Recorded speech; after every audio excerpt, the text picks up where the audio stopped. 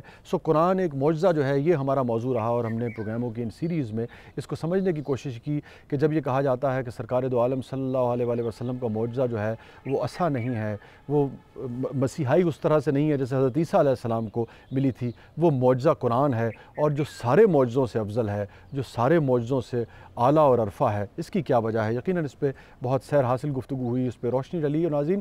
اور ایک بہت امپورٹنٹ بات یہ ہے جو فی زمانہ ہمارے لیے، ہمارے طالب علموں کے لیے، امت کے لیے بہت امپورٹنٹ ہے، پاکستانیوں کے لیے بہت امپورٹنٹ ہے، وہ یہ ہے کہ 700 سے زیادہ ایسی آیات ہیں قرآن کریم میں جو ہمیں علم کے حوالے سے رہنمائی فراہم کرتی ہیں، جو کائنات کے حوالے سے، کائنات کو تسخیر کرنے کے حوالے سے اس پہ گفتگو کرتی ہوئی ہمیں نظر آتی ہیں ناظرین۔ اور اگر ان کا دامن پکڑا جائے اور ان کی رہنمائی میں چلا جائے تو مجھے شعر یاد آتا ہے کہ میں ایک جست میں صدیوں کے پار جاتا ہوں، میں ایک جست میں صدیوں کے پار جاتا ہوں، کسے مجال میرے ساتھ 2 قدم بھی چلے۔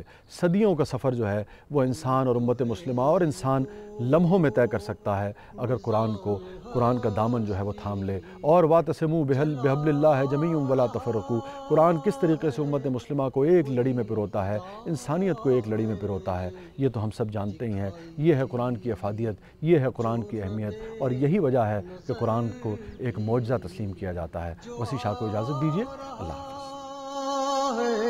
وہی خدا ہے